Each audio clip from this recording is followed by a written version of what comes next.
Hallelujah, ದೇವರಿಗೆ ಸ್ತೋತ್ರ.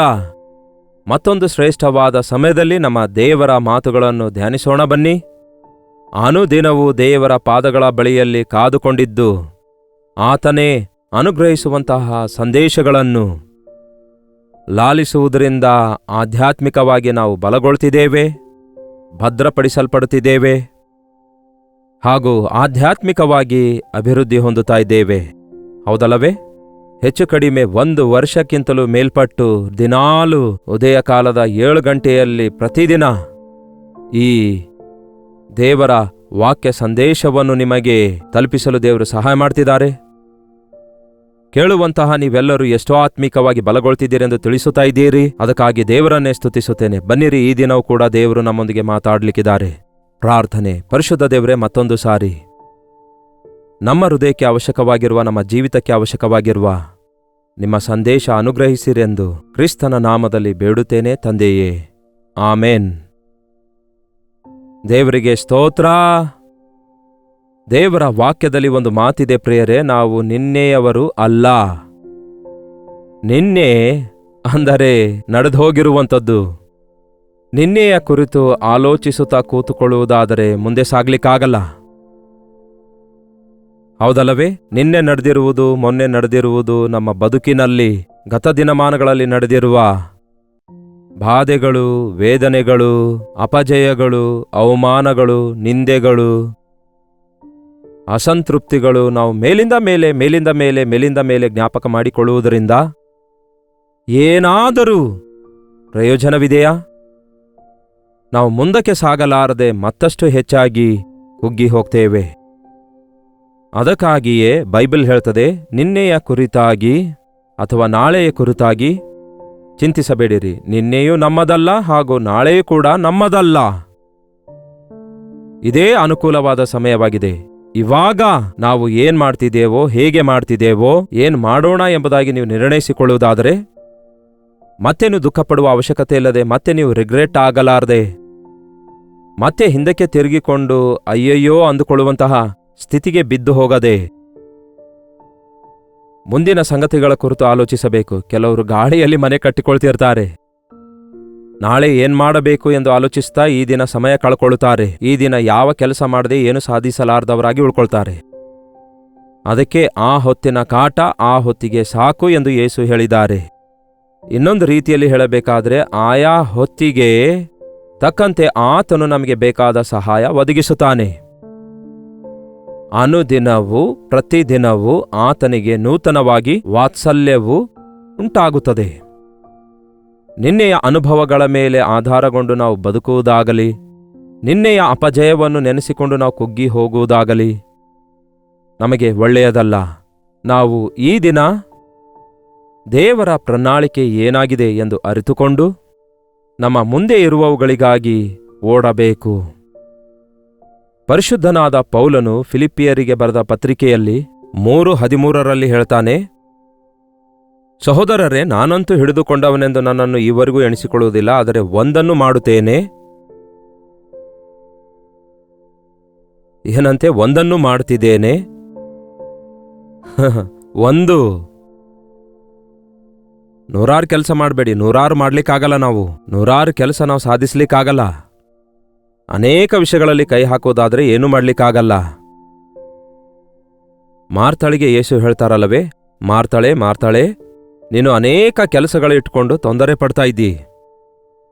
ಅನೇಕ ವಿಧವಾದ ಕೆಲಸ ಇಟ್ಕೊಂಡು ಇದು ಆಗ್ಲಿಲ್ಲ, ಅದು ಆಗ್ಲಿಲ್ಲ, ಅದು ಆಗ್ಲಿಲ್ಲ, ಇದು ಆಗ್ಲಿಲ್ಲ, ಇಲ್ಲಿಗೆ ಹೋಗ್ಲಿಲ್ಲ, ಅಲ್ಲಿಗೆ ಹೋಗ್ಲಿಲ್ಲ ಅಂದುಕೊಳ್ಳುವವನು ತನ್ನ ಸಮಯದಲ್ಲಿ ಏನೂ ಸಾಧಿಸಲಿಕ್ಕಾಗೋದಿಲ್ಲ. ಆತುರ ಪಡುವುದರಿಂದ, ದುಃಖ ಪಡುವುದರಿಂದ, ಸುಮ್ಮನೆ ಆಲೋಚಿಸುತ್ತಾ ಕೂತ್ಕೊಳ್ಳುವುದರಿಂದ ನಮ್ಮ ಬದುಕಲ್ಲಿ ಏನೂ ಸಾಧಿಸ್ಲಿಕ್ಕಾಗಲ್ಲ. ಹೌದಲ್ಲವೇ? ಒಂದನ್ನು ಮಾಡ್ತಿದ್ದೇನೆ. ಏನಾಗಿದೆ ಆ ಒಂದು? ಈ ದಿನ ಮಾಡಬೇಕಾದದ್ದೇನು? ಈ ದಿನ ನನಗೆ ಮುಖ್ಯವಾದದ್ದೇನಾಗಿದೆ? ನನ್ನ ದೇವರ ಪ್ರಣಾಳಿಕೆಯಲ್ಲಿ ಈ ದಿನಕ್ಕೋಸ್ಕರ ದೇವರು ಏನನ್ನು ಹೊಂದಿಕೊಂಡಿದ್ದಾರೆ ಎಂದು ಅರಿತುಕೊಳ್ಳುವುದನ್ನು ನಾವು ಕಲಿಯುವುದಾದರೆ ಧನ್ಯರಾಗ್ತೇವೆ. ಒಂದನ್ನು ಮಾಡ್ತಿದ್ದೇನೆ ಅನ್ನುತ್ತಾನೆ. ಏನದು? ನಾನು ಹಿಂದಿನ ಸಂಗತಿಗಳನ್ನು ಮರೆತುಬಿಟ್ಟು ಮುಂದಿನವುಗಳನ್ನು ಹಿಡಿಯಬೇಕೆಂದು ಓಡುತ್ತಿದ್ದೇನೆ. ಏನಂತೆ? ಹಿಂದಿನವುಗಳನ್ನು ಮರೆತು ಮುಂದಿನವುಗಳನ್ನು ಹಿಡಿಯಲು ಓಡುತ್ತಿದ್ದೇನೆ ಅನ್ನುತ್ತಾನೆ. ಹಿಂದಿನವುಗಳನ್ನು ಒಂದು ವೇಳೆ ನಾವು ಮರೆತು ಹೋಗದೇ ಇರುವುದಾದರೆ ಮುಂದಕ್ಕೆ ಸಾಗಲಾರೆವು, ಅಲ್ಲಿಯೇ ಸ್ಟಕ್ ಆಗುತ್ತೇವೆ. ನಿಮ್ಮ ಹಿಂದಿನ ಅನುಭವಗಳೆಲ್ಲ, ನಿಮ್ಮ ಹಿಂದಿನ ಜೀವಿತ ಈ ದಿನಕ್ಕೆ ಕೆಲಸ ಮಾಡಲ್ಲ ಪ್ರಿಯರೇ. ಒಂದು ವೇಳೆ ಅದು ಫೇಲಿಯರ್ ಆಗಿರ್ಬೋದು ಅಥವಾ ಅದು ಒಂದು ದೊಡ್ಡ ಜಯ ಆಗಿರ್ಬೋದು. ಗತಕಾಲದಲ್ಲಿ ವಿಫಲರಾಗಿರೋದ್ರಿಂದ ಈ ದಿನವೂ ವಿಫಲರಾಗ್ತೀರೆಂದು ಯಾಕೆ ಅಂದ್ಕೊಳ್ತೀರಿ? ಆಗ ಫೇಲ್ ಆದೆ ಮತ್ತೆ ಫೇಲ್ ಆಗ್ತೇನೆ ಎಂದು ಯಾಕೆ ಅಂದ್ಕೊಳ್ತೀರಿ? ಗತಕಾಲದಲ್ಲಿ ಏನೂ ಸಾಧಿಸ್ಲಿಕ್ಕಾಗಲ್ಲ, ಇನ್ಮೇಲೆ ನನ್ನ ಬದುಕಲ್ಲಿ ಏನೂ ಸಾಧಿಸಲಾರೆ ಎಂದು ಯಾಕೆ ಅಂದುಕೊಳ್ತೀರಿ? ಬಹಳಷ್ಟು ಜನ ಅದೇ ಅಂದುಕೊಳ್ತಾರೆ, ಇನ್ನು ನನ್ನ ಬದುಕು ವೇಸ್ಟ್, ಇಲ್ಲಿಯವರೆಗೂ ಏನೂ ಸಾಧಿಸಿಲ್ಲ ಅನ್ನುತ್ತಾರೆ. Very good. ಅಂತಹ ಕನ್ವಿಕ್ಷನ್ ಬಂದಿರೋದಾದರೆ ನೀವು ಬಹಳ ಧನ್ಯರು. ಇಲ್ಲಿಯವರೆಗೂ ನಾನು ಏನೂ ಸಾಧಿಸಿಲ್ಲ ಎಂಬುದಾಗಿ, ಆದರೆ ಇಂದಿನಿಂದ ಸಾಧಿಸುತ್ತೇನೆ ಎಂದು ತೀರ್ಮಾನಿಸಿಕೊಳ್ಳಿ. ಈ ದಿನದಿಂದ ನಾನು ನನ್ನ ಕರ್ತನ ಸಹಾಯದಿಂದ ಮುಂದೆ ಸಾಗುತ್ತೇನೆ. ಇಂದಿನಿಂದ ಕರ್ತನನ್ನೇ ದೃಷ್ಟಿಸುವುದನ್ನು ಕಲಿಯುತ್ತೇನೆ. ಇಂದಿನಿಂದ ದೇವರ ವಾಕ್ಯವನ್ನು ನಾನು ಓದುತ್ತೇನೆ. ಈ ದಿನದಿಂದ ಮೊಳಕಾಲೂರಿ ಪ್ರಾರ್ಥಿಸ್ತೇನೆ. ಈ ದಿನದಿಂದ ನನ್ನ ಮನಸಾಕ್ಷಿಯನ್ನು ಕಾಪಾಡಿಕೊಳ್ತೇನೆ ಎಂಬ ನಿರ್ಣಯ ತೆಗೆದುಕೊಂಡು ನೋಡಿ. ಗತದಲ್ಲಿ ಮಾಡಿದ ತಪ್ಪುಗಳನ್ನು ಯೋಚಿಸಿ ಕುಗ್ಗಿ ಕೊರಗುತ್ತಾ ಅಳುತ್ತಾ ಕೂತ್ಕೊಳ್ಳೋದ್ರಿಂದ ಏನು ಪ್ರಯೋಜನ ಹೇಳಿ? ಒಪ್ಪಿಕೊಳ್ಳಿರಿ. ಒಪ್ಪಿಕೊಂಡ ಪಾಪ ಕ್ಷಮಿಸಲ್ಪಟ್ಟಿದೆ ಎಂದು ನಂಬಿರಿ. ಒಪ್ಪಿಕೊಂಡ್ರೆ ಕ್ಷಮಿಸಿ ಪಾಪ ತೊಳೆಯುತ್ತೇನೆಂದು ಯೇಸು ಹೇಳಿದಾರಲ್ವೇ? ಗತದವುಗಳನ್ನು, ಹಿಂದಿನ ಸಂಗತಿಗಳನ್ನು ಮರೆತು ಬಿಡಬೇಕು. ಹಿಂದಿನವುಗಳನ್ನು ಮರೆತು ಮುಂದಿನವುಗಳನ್ನು ಹಿಡಿಯುವುದಕ್ಕೆ ಓಡಬೇಕು. ಈ ದಿನ ಮೊದಲುಗೊಂಡು ನಿಮ್ಮನ್ನು ಆಶೀರ್ವದಿಸ್ತೇನೆ ಎಂದು ಹೇಳ್ತಾರೆ ದೇವರು. ಇದೇ ಅನುಕೂಲವಾದ ಸಮಯ. ಯಾವಾಗ ಓದಿದ್ರೂ ಕೂಡ ಅದು ಇವಾಗಲೇ ಅಂತಿರುತ್ತೆ ನೋಡಿ. ಇದೇ ನಿಮ್ಮ ಜೀವಿತಕ್ಕೆ ಹೊಸ ಪ್ರಾರಂಭ ಆಗಿದೆ. ಆ ರೀತಿ ಪ್ರಾರಂಭವಾಗಿ ಮಾಡಿಕೊಳ್ಳಿರಿ. ಗತದಲ್ಲಿರುವವುಗಳನ್ನು ಮರೆತು ಬಿಡಿರಿ. ಮೋಶೆ ಗತಕಾಲದಲ್ಲಿ ಸಕಲ ವಿದ್ಯೆ ಪ್ರವೀಣನಾಗಿದ್ದನು. ಆದರೆ ಆ ವಿದ್ಯೆದ ಮೇಲೆ ಆಧಾರಗೊಳ್ಳಲು ಅವನಿಗೇನೂ ಇರಲಿಲ್ಲ. ಅವನು ಸೈನ್ಯದೊಂದಿಗೆ ಹೋರಾಡ್ತಾ ಇಲ್ಲ. ಅವನು ತನ್ನೊಂದಿಗೆ ಹೋರಾಡುವವರನ್ನೇ ನಾಯಕನಾಗಿ ನಡೆಸುತ್ತಾನೆ. ದೇವರ ಪ್ರಣಾಳಿಕೆ ಒಂದಾಗಿದ್ದರೆ ನಮ್ಮ ಆಲೋಚನೆ ಮತ್ತೊಂದಾಗಿರುತ್ತೆ. ನಮ್ಮ ಸಿದ್ಧತೆಗಳು ದೇವರ ಕಾರ್ಯ ಮಾಡುವುದಕ್ಕಾಗಿ ಯಾವ ಪ್ರಯೋಜನಕ್ಕೆ ಬರಲ್ಲ. ದೇವರೇ, ನನ್ನನ್ನು ನಾನು ಖಾಲಿ ಮಾಡಿಕೊಳ್ಳುತ್ತೇನೆ, ನಿಮ್ಮ ಯೋಚನೆಯಿಂದ ನನ್ನನ್ನು ತುಂಬಿಸಿರಿ ಎಂದು ಪ್ರತಿದಿನ ನಾವು ಬೇಡಿಕೊಳ್ಳುವುದಾದರೆ ನಮ್ಮ ಜೀವಿತದಲ್ಲಿ ವಿಫಲತೆಗಳಿರುವುದಿಲ್ಲ, ವ್ಯರ್ಥದ ಸಮಯಗಳಿರುವುದಿಲ್ಲ, ನಮ್ಮ ಜೀವಿತ ವ್ಯರ್ಥವಾಗುವುದಿಲ್ಲ. ಆ ಕಾರ್ಯ ಆಗಲಿಲ್ಲ, ಈ ಕಾರ್ಯ ಆಗಲಿಲ್ಲ, ಅವಾಗ ಹಾಗಂದ್ರು, ಇವಾಗ ಹೀಗಂದ್ರು, ಯಾವಾಗಲೂ ಹಾಗೆ ಅನ್ನುತ್ತಾರೆ ಎಂಬುದಾಗಿ ಯಾಕೆ ನೀವು ಈ ರೀತಿ ಫಿಕ್ಸ್ ಆಗ್ತೀರಿ? ನಿಮ್ಮ ಮನಸ್ಸೊಳಗೆ ಯಾಕೆ ಹಾಗಂದ್ಕೊಳ್ತೀರಿ? ಗತದಲ್ಲಿ ನಾನು ಹಾಗೆ ಮಾಡಲಿಕ್ಕಾಗಲಿಲ್ಲ, ಆದರೆ ಈ ದಿನ ನನ್ನ ದೇವರ ಸಹಾಯದಿಂದ ನಾನು ಮುಂದಕ್ಕೆ ಸಾಗುತ್ತೇನೆ. ಯಶ್, ನಿಮ್ಮನ್ನು ನೀವೇ ಪ್ರೋತ್ಸಾಹಪಡಿಸಿಕೊಳ್ಬೇಕು, ಬೇರೆಯವರು ಪ್ರೋತ್ಸಾಹಪಡಿಸ್ತಾರೆ ಎಂದು ಕಾಯಬಾರದು. ದೇವರ ಮಕ್ಕಳಾಗಿ ಪ್ರಾರ್ಥಿಸುವಾಗ ಪವಿತ್ರಾತ್ಮ ದೇವರು ನಮ್ಮನ್ನು ಸರ್ವ ಸತ್ಯದೊಳಗೆ ನಡೆಸುತ್ತಾನೆ. ಆತನು ನಮ್ಮನ್ನು ಆಧರಿಸುತ್ತಾನೆ, ಆತನು ನಮ್ಮನ್ನು ಬಲಪಡಿಸ್ತಾನೆ.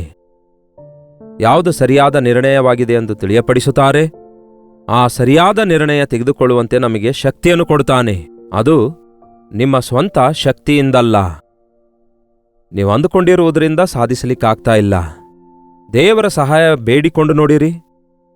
ನೀವು ಮಾಡಲಿಕ್ಕಾಗದೇ ಇರುವುದನ್ನು ದೇವರ ಸಹಾಯದಿಂದ ಮಾಡಿ ನೋಡಿರಿ, ಅದು ಸಫಲ ಆಗುತ್ತೆ. ನಿಮ್ಮ ಜೀವಿತದಲ್ಲಿ ನಿಮ್ಮ ಕೈಲಾಗದೇ ಇರುವುದನ್ನು ದೇವರ ಸಹಾಯದಿಂದ ಅದನ್ನು ಮಾಡಿ ನೋಡಿರಿ, ಆಗ ಅದು ಸಾಧ್ಯ ಆಗುತ್ತೆ. ಅಷ್ಟೇ ಹೊರತು ಗತಕಾಲದಲ್ಲಿ ನಾನು ಫೇಲ್ ಆಗಿರುವುದರಿಂದ, ಗತಕಾಲದಲ್ಲಿ ನಾನು ಸೋತು ಹೋಗಿರುವುದರಿಂದ, ನಷ್ಟ ಹೋಗಿರುವುದರಿಂದ ಇನ್ನು ನನ್ನ ಬದುಕಲ್ಲೇ ಯಾವತ್ತೂ ಅಂತಹ ಪ್ರಯತ್ನ ಮಾಡುವುದೇ ಇಲ್ಲ ಎನ್ನುವಂತಹ ತೀರ್ಮಾನ ಮಾಡುವುದಾಗಲಿ, ಆ ಗತವನ್ನು ನೆನೆಸಿಕೊಂಡು ಅಲ್ಲೇ ನಿಂತು ಹೋಗುವುದಾಗಲಿ ನಮ್ಮ ಆಧ್ಯಾತ್ಮಿಕ ಜೀವಿತಕ್ಕೆ ಸ್ವಲ್ಪವೂ ಕೂಡ ಒಳ್ಳೆಯದಲ್ಲ. ಎಲ್ಲಿ ಬಿದ್ದಿದ್ದೀರಿ? ಎಲ್ಲಿದ್ದೀರಿ ಈ ದಿನ? ನೀವು ಒಂದನ್ನು ಮಾಡ್ತಿದ್ದೇನೆ, ಹಿಂದಿನವುಗಳನ್ನು ಮರೆತು ಮುಂದಿನವುಗಳಿಗಾಗಿ ಓಡ್ತಿದ್ದೇನೆ ಎಂದು ಪೌಲನು ಹೇಳ್ತಾನೆ. ಮಾರ್ತಾಳೆ ವಿಸ್ತಾರವಾದ ಕೆಲಸ ಇಟ್ಕೊಂಡು ನೀನು ತೊಂದರೆ ಪಡ್ತಿದ್ದೀ, ಆದರೆ ಅವಶ್ಯಕವಾದದ್ದು ಒಂದೇ. ಯಾವುದು ಅವಶ್ಯಕವಾದದ್ದು? ಆ ಅವಶ್ಯಕವಾದದ್ದನ್ನು ಮಾಡದೆ ಅವಶ್ಯಕವಿಲ್ಲದನ್ನು ಮಾಡ್ತಾ ಇದ್ದೀರಿ. ಏನಾಗಿದೆ ಅವಶ್ಯಕವಾದದ್ದು? ಅವಶ್ಯಕವಾದದ್ದು ಒಂದೇ. ಮರಿಯಳು ಕರ್ತನ ಪಾದದ ಬಳಿಯಲ್ಲಿ ಕೂತ್ಕೊಂಡು ಆತನ ಬೋಧನೆಯನ್ನು ಕೇಳ್ತಾ ಇದ್ದಳು. ಯಾವುದು ಅವಶ್ಯಕವಾಗಿದೆ? ದೇವರ ಮಾತುಗಳು, ದೇವರ ವಾಕ್ಯಗಳು ಆಗಿವೆ. ದೇವರ ಚಿತ್ತವಾಗಿದೆ, ದೇವರ ಪ್ರಣಾಳಿಕೆಯಾಗಿದೆ. ಅದನ್ನು ಅರಿತುಕೊಳ್ಳುವುದು ಮುಖ್ಯವಾಗಿದೆ. ಗಾಳಿ ಬೀಸುವ ಕಡೆಗೆ ನಾವು ಬಡಿದುಕೊಂಡು ಹೋಗಬಾರದು, ಗುರಿಯ ಕಡೆಗೆ ಓಡಬೇಕೆಂದು ಬೈಬಲ್ ಹೇಳ್ತದೆ. ಅವಶ್ಯಕವಾದದ್ದು ಒಂದೇ, ಕರ್ತನ ಪಾದದ ಬಳಿಯಲ್ಲಿ ಕೂತ್ಕೊಳ್ಳೋದು, ಮೊಳ್ಕಾಲೂರಬೇಕು, ಪ್ರಾರ್ಥಿಸಬೇಕು. ಈ ಲೈವ್ ಕಾರ್ಯಕ್ರಮ ಮುಗಿದ ನಂತರವೂ ಕೂಡ ಕೆಲವು ನಿಮಿಷ ನೀವು ಒಬ್ಬಂಟಿಗರಾಗಿ ಮೊಳ್ಕಾಲೂರಿ ಪ್ರಾರ್ಥಿಸಿರಿ. ಖಚಿತವಾಗಿಯೂ ದೇವರ ಚಿತ್ತ ಅರಿತುಕೊಳ್ತೀರಿ, ದೇವರ ಕಾವಲು ನೀವು ಹೊಂದಿಕೊಳ್ತೀರಿ, ದೇವರ ಚಿತ್ತದಲ್ಲಿ ನಡೆಯುವಂಥವರಾಗಿರ್ತೀರಿ. ಆಗ ನೀವು ಮಾಡುವುದೆಲ್ಲ ಸಫಲಗೊಳ್ಳುತ್ತದೆ. ಒಬ್ಬ ಐಶ್ವರ್ಯವಂತನು ನಾನು ಪರಲೋಕಕ್ಕೆ ಹೋಗುವುದಕ್ಕಾಗಿ ಎಲ್ಲ ಮಾಡ್ತಿದ್ದೇನೆ, ಇನ್ನೇನು ಮಾಡಬೇಕು ಎಂದು ಕೇಳಿದಾಗ, ನೀನು ಮಾಡಬೇಕಾದದ್ದೆಲ್ಲ ಮಾಡ್ತಾ ಇದೆಯಾದರೆ ಒಂದು ಕಡಿಮೆ ಇದೆ ಅನ್ನುತ್ತಾರೆ ಯೇಸು. ಒಂದೇ ಕಡಿಮೆ ಇದೆ, ನಿನಗೆ ಒಂದೇ ಕಡಿಮೆ ಇದೆ ಅನ್ನುತ್ತಾರೆ. ಅದೇನೆಂದರೆ ದುಡ್ಡನ್ನು ಪ್ರೀತಿಸ್ತಾ ಇದ್ದಿ, ದುಡ್ಡಿನಿಂದ ಪರಲೋಕ ಹೋಗಬೇಕಂದ್ಕೊಳ್ತಿದ್ದಿ, ದುಡ್ಡಿನಿಂದ ಒಳ್ಳೆ ಕಾರ್ಯ ಮಾಡಬೇಕನ್ನುತ್ತಾ ಇದ್ದಿ. ಅದಕ್ಕೆ ನಿನ್ನ ಆಸ್ತಿಯೆಲ್ಲ ಮಾರಿ ಬಡವರಿಗೆ ಹಂಚಿ ನನ್ನನ್ನು ಹಿಂಬಾಲಿಸಿ ಎಂದು ಯೇಸು ಹೇಳಿದ್ರೆ, ಪಾಪ ಅವನು ಮುಖ ಬಾಡಿಸಿಕೊಂಡವನಾಗಿ ಹೊರಟು ಹೋಗ್ತಾನೆ. ಒಂದು ಕಡಿಮೆ ಇದ್ರೂ ನಮ್ಮ ಜೀವಿತದಲ್ಲಿ ಮುಂದೆ ಸಾಗ್ಲಿಕ್ಕಾಗೋದಿಲ್ಲ. ಒಂದೇ ತಾನೇ ಅಂದ್ಕೊಳ್ಬಾರದು, ಅದೊಂದೇ ನಮ್ಮನ್ನು ಬಲಹೀನಪಡಿಸ್ತದೆ. ಒಂದು ಕೊಡಕ್ಕೆ ಒಂದು ಸಣ್ಣ ತೂತ ಇರುತ್ತೆ, ಒಂದೇ ಸಣ್ಣ ತೂತ ತಾನೇ ಎಂದು ಹೇಳಿಬಿಟ್ರೆ ಒಂದು ದಿನದಲ್ಲಿ ಆ ಕೊಡವೆಲ್ಲ ಖಾಲಿ ಆಗ್ತದಲ್ಲವೇ? ಹಾಗೇ ನಮ್ಮ ಆಧ್ಯಾತ್ಮಿಕ ಜೀವಿತದಲ್ಲಿ ಕೊರತೆಗಳಿರುವುದಾದ್ರೆ, ಬಲಹೀನತೆಗಳಿರೋದಾದ್ರೆ ನಿಮ್ಮನ್ನು ನೀವೇ ಎಕ್ಸ್ಕ್ಯೂಸ್ ಮಾಡಿಕೊಳ್ಬಾರದು. ಕರ್ತನ ಬಳಿಗೆ ಒಯ್ದು ಕ್ಷಮಾಪಣೆ ಕೇಳಬೇಕು. ಕರ್ತನ ಪಾದದ ಬಳಿಯಲ್ಲಿ ಅದನ್ನು ಬಿಟ್ಟು ಬಿಟ್ಟಾಗ ಇನ್ನು ಅದರ ಬಗ್ಗೆ ನೀವು ಆಲೋಚಿಸುವ ಅವಶ್ಯಕತೆ ಇರಲ್ಲ. ಅಲ್ಲಿಂದ ಇನ್ನು ನೀವು ಮುಂದಕ್ಕೆ ಸಾಗಬೇಕು, ಆಧ್ಯಾತ್ಮಿಕ ಜೀವಿತದಲ್ಲಿ ಮುಂದೆ ಸಾಗಬೇಕು. ದಾವೀದನು ಹೇಳ್ತಾನೆ, ದೇವರಿಂದ ಒಂದೇ ವರ ಬೇಡಿಕೊಂಡಿದ್ದೇನೆ, ಅದಕ್ಕಾಗಿ ಕಾದುಕೊಂಡಿದ್ದೇನೆ ಅನ್ನುತ್ತಾನೆ. ಯಾವುದೋ ಆ ವರ? ದೇವರ ಆವರಣದಲ್ಲಿ ಕೂತ್ಕೊಳ್ಬೇಕು, ದೇವ ಪ್ರಸನ್ನತೆ ನೋಡಬೇಕು, ನಿನ್ನ ಸನ್ನಿಧಿಯಲ್ಲಿ ಆನಂದಿಸುತ್ತಾ ನಿನ್ನನ್ನು ನೋಡ್ತಾ ಇರಬೇಕು. ಹಲ್ಲೆಲೂಯಾ. ಆತನು ಒಂದು ರೂಪದಲ್ಲಿಲ್ಲ, ಒಂದು ಮನುಷ್ಯನ ರೂಪದಲ್ಲಿಲ್ಲ, ಒಂದು ದೂತನ ರೂಪದಲ್ಲಿಲ್ಲ. ಕರ್ತನು ಆತ್ಮ ಸ್ವರೂಪಿಯಾಗಿದ್ದಾನೆ. ಆತನನ್ನು ನೋಡಬೇಕಾದರೆ ಆತನ ಗುಣಲಕ್ಷಣಗಳನ್ನು ವಾಕ್ಯದಲ್ಲಿ ನಾವು ನೋಡ್ತೇವೆ. ವಾಕ್ಯ ಓದುವಾಗ ನನಗಾದರೂ ಆತನಿಗೆ ನೋಡಿದಂತೆಯೇ ಇರುತ್ತೆ, ಆತನು ನಮ್ಮೊಂದಿಗೆ ಮಾತಾಡಿದಂತೆಯೇ ಇರುತ್ತೆ. ಅದಕ್ಕೆ ವಾಕ್ಯವನ್ನು ಓದುತ್ತಿರುವಾಗ ನಿಮ್ಮ ಜೀವಿತದಲ್ಲಿ ಎಷ್ಟೇ ಕೆಲಸ ಇದ್ರೂ ಕೂಡ ಅವೆಲ್ಲ ಕೆಲಸ ಬಿಟ್ಟುಬಿಟ್ಟು ಮೊದಲು ದೇವರ ಸನ್ನಿಧಿಯಲ್ಲಿದ್ದು ದೇವರಿಗೆ ಕೊಡಿರಿ. ದಾವೀದನು ಒಂದು ವರ ಕೇಳಿದ್ದೇನೆ ಅನ್ನುತ್ತಾನೆ. ಏನದು? ದೇವರೇ, ನಾನು ರಾಜನು, ಬಹಳ ಬ್ಯುಸಿ. ಈ ದಿನ ನೋಡ್ರಿ, ಬಹಳಷ್ಟು ಜನ ಸಣ್ಣ ಸಣ್ಣ ಉದ್ಯೋಗ ಮಾಡುವವರೇ ಬಹಳಷ್ಟು ಬ್ಯುಸಿಯಾಗಿರ್ತಾರೆ. ಒಂದು ಉನ್ನತವಾದ ಸ್ಥಾನದಲ್ಲಿದ್ದವನು ಒಂದು ಸೈನ್ ಮಾಡಿ ಹೋಗ್ತಾನೇನೋ, ಆದರೆ ಅಲ್ಲಿ ಗಂಟೆಗಳವರೆಗೂ ಚಾಕ್ರಿ ಮಾಡುವ ಆ ಸಾಫ್ಟ್ವೇರ್ ಕಂಪನಿಯ ಎಂಪ್ಲಾಯೀಸ್ಗಳು ಆ ಕಂಪ್ಯೂಟರ್ ಮುಂದೆ ಕೂತ್ಕೊಂಡು ರಾತ್ರಿ ಅನ್ನದೆ ಹಗಲು ಅನ್ನದೆ ಎಷ್ಟು ಪ್ರಯಾಸ ಪಡ್ತಾರೆ ನೋಡಿರಿ. Sunday duty, Monday duty, over duty, night duty. ಈ ಡ್ಯೂಟಿ ಮಾಡಿ ಮನುಷ್ಯನು ಮಾನಸಿಕವಾಗಿ ಕುಗ್ಗಿ ಹೋಗ್ತಿದ್ದಾನೆ, ಶಾರೀರಿಕವಾಗಿ ಬಲಹೀನನಾಗ್ತಿದ್ದಾನೆ, ಆಧ್ಯಾತ್ಮಿಕವಾಗಿ ಪತನವಾಗ್ತಿದ್ದಾನೆ. ಅವಶ್ಯಕವಾದದ್ದು ಒಂದೇ, ಮೊದಲು ದೇವರ ಸನ್ನಿಧಿ, ಆ ನಂತರವೇ ಬೇರೆ ಎಲ್ಲದೂ ಮಾಡಬೇಕು. ಮೊದಲು ದೇವರನ್ನು ಹುಡುಕಿರಿ, ಮೊದಲು ದೇವರ ಮಾತನ್ನೇ ಕೇಳಿರಿ. ಆನಂತರ ನೀವು ಮಾಡುವುದೆಲ್ಲ ಸಫಲವಾಗ್ತದೆ. ನೀವು ಗಂಟೆಗಳವರೆಗೂ ಮಾಡುವುದು ನಿಮಿಷಗಳಲ್ಲಿ ಮುಗಿಸುತ್ತೀರಿ, ಯಾಕೆಂದರೆ ನಿಮ್ಮ ಕೈಯಲ್ಲಿ ಆಶೀರ್ವಾದ ಇರುತ್ತೆ. ಹೌದು, ಒಂದನ್ನು ಮಾಡುತ್ತಿದ್ದೇನೆ, ಹಿಂದಿನವುಗಳನ್ನು ಮರೆತು ಮುಂದಿನವುಗಳನ್ನು ಹಿಡಿಯುವುದಕ್ಕೆ ಓಡುತ್ತಿದ್ದೇನೆ ಅನ್ನುತ್ತಾನೆ. ಒಂದೇ ನಿನಗೆ ಕಡಿಮೆಯಾಗಿದೆ, ನಿನಗಿರುವಂತಹ ಹಣವನ್ನೇ ನನಗಿಂತಲೂ ಹೆಚ್ಚಾಗಿ ನೀನು ಪ್ರೀತಿಸಬೇಡ. ನಿನ್ನ ಐಶ್ವರ್ಯವೆಲ್ಲ ಮಾರಿ ಬಡವರಿಗೆ ಹಂಚಿಕೊಟ್ಟು ನನ್ನನ್ನು ಹಿಂಬಾಲಿಸು. ಮಾರ್ತಳೆ, ನಿನಗೆ ಒಂದೇ ಕಡಿಮೆ ಇದೆ, ಕರ್ತನ ಪಾದದ ಬಳಿಯಲ್ಲಿ ಕೂತ್ಕೊಂಡು ಪ್ರಾರ್ಥಿಸುವಂಥದ್ದು. ದಾವೀದನು ಹೇಳ್ತಾನೆ, ಒಂದೇ ವರ ಬೇಡಿಕೊಳ್ತೇನೆಂದು, ಯೆಹೋವನ ಆಲಯದ ಅಂಗಳದಲ್ಲಿ ನನ್ನ ಜೀವಿತ ಕಾಲವೆಲ್ಲ ಕಳೆಯಬೇಕೆಂದು, ಆತನ ಮುಖದರ್ಶನ ಮಾಡಿಕೊಳ್ಬೇಕೆಂದು. ಯೇಸು ಪ್ರಿಯರೇ, ಯೇಸು ಕ್ರಿಸ್ತನನ್ನು ನಂಬಿದಂಥವರಿಗೆ ದೊಡ್ಡ ನಿರೀಕ್ಷೆ ಇದೆ. ಏನೆಂದರೆ ಆತನು ನಮ್ಮ ಪಾಪಗಳನ್ನು ಕ್ಷಮಿಸುವಾಗ ನಾವು ಪರಲೋಕ ರಾಜ್ಯಕ್ಕೆ ವಾರಸುದಾರರಾಗ್ತೇವೆ.